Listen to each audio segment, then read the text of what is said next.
কোন কোন ফেরেশতা বান্দার জন্য, কোন ব্যক্তির জন্য আল্লাহর কাছে লানত করেন। এর মধ্যে 1 নম্বর, বাসা বাড়িতে কুকুর জীবজন্তুর ছবি থাকে, ওই বাড়িওয়ালাদের উপরে আল্লাহর কাছে ফেরেশতারা লানত কামনা করেন। বলুন নাউজুবিল্লাহ।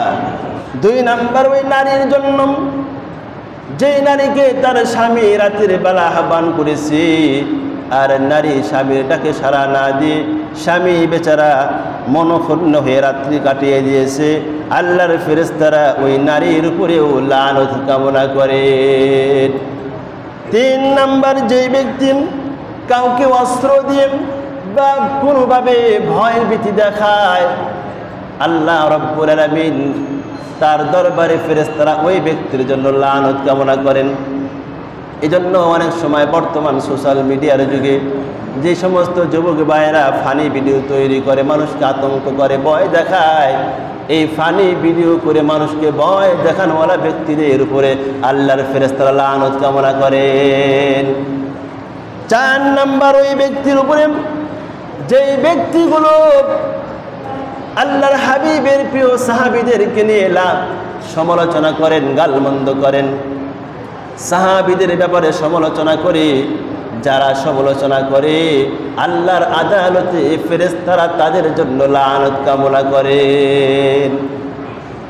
5 নম্বর, যে ব্যক্তি কোনো মুসলমানকে ইচ্ছাকৃতভাবে হত্যা করে তার উপরে ফেরেশতারা লানত কামনা করেন আর বলেন, আল্লাহ ওই লোকটাকে তুমি ধ্বংস করে দাও যে তোমার বান্দা মুসলমানকে হত্যা করে ফেলেছে। 6 নম্বর, যে ব্যক্তি আল্লাহর কালামকে গোপন করেন, নিঃস্বার্থের জন্য আল্লাহর কালাম মানুষের সামনে সঠিক ব্যাখ্যা করে না, এই জায়গায় আমরা ধরা খাওয়া, যার কারণে আমরা এই মেম্বারগুলোতে বসলে আমাদেরকে সঠিক কথা বলতে হয়।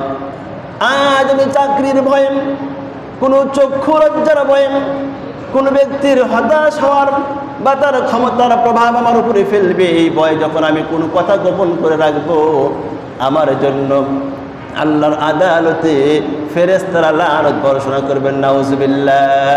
এই জন্য আমরা এই মসজিদের মেম্বার থেকে সঠিক কথা বলতে চাই। মনে রাখতে হবে, যারা মসজিদের দায়িত্বশীল হয়, যারা মসজিদের খতিবদের মুখকে বন্ধ করতে চান আর বলে কথা বলবেন না, যারা এই প্রতিবাদ করে মসজিদের মেম্বার থেকে সঠিক কথা বলতে দিবে না, আল্লাহর পক্ষ থেকে ওই লোকদের জন্য ফেরেশতারা আল্লাহর কাছে লানত বর্ষণা করেন। এজন্য এই মসজিদের মেম্বার থেকে সঠিক কথা যিনি বলবে না, তাহার উপরে ফেরেশতারা কি করবেন? সকলে বলে কি করবেন?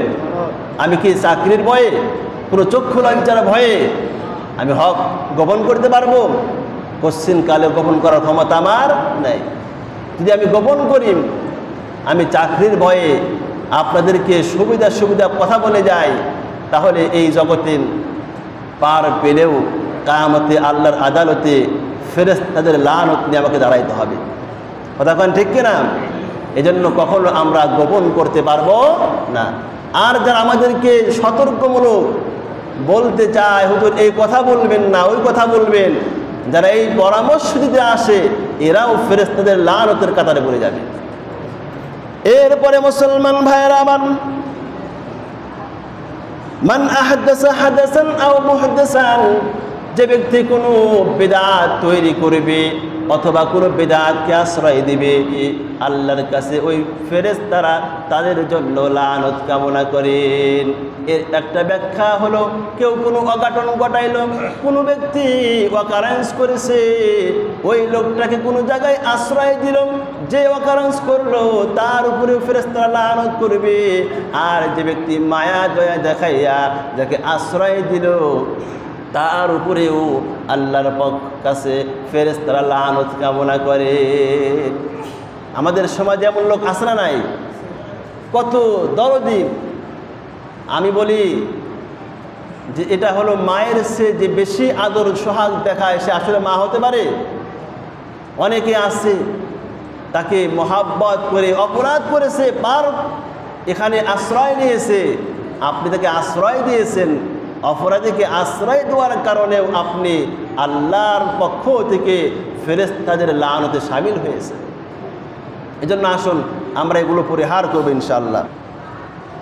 যে ব্যক্তির উপরে ফেরেশতারা লানত বর্ষণ করেন, যারা নিজের বাবাকে আব্বা বলতে পারে না, বাবা বলতে পারে না, আব্বু বলতে পারে না, অন্যকে আব্বু বলে ডাকে, এমন লোক আছে না নাই? অনেকে পীর সাহেবকে আব্বু বলে ডাকে, শ্বশুরকে আব্বু বলে ডাকে, কিন্তু বাবাকে আব্বু বলে ডাকে না। যে ব্যক্তি বাবাকে বাবা ছাড়া অন্যকে আব্বু বলে বাবা বলে ডাকে, ফেরেশতারা তাদের উপর লানত বর্ষণ করেন।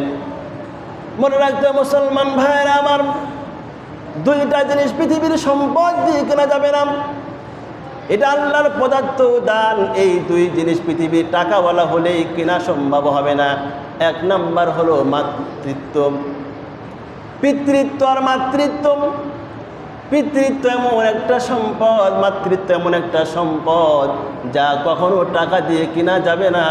এজন্য যারা নিজের বাবাকে বাবা না বলে অন্যকে আব্বু বলে ডাকে, নিজের মাকে মা না বলে অন্যকে মা বলে ডাকে, এই ক্ষেত্রে আল্লাহর পক্ষে ফেরেশতারা লানত কামনা করেন। নাউজুবিল্লাহ।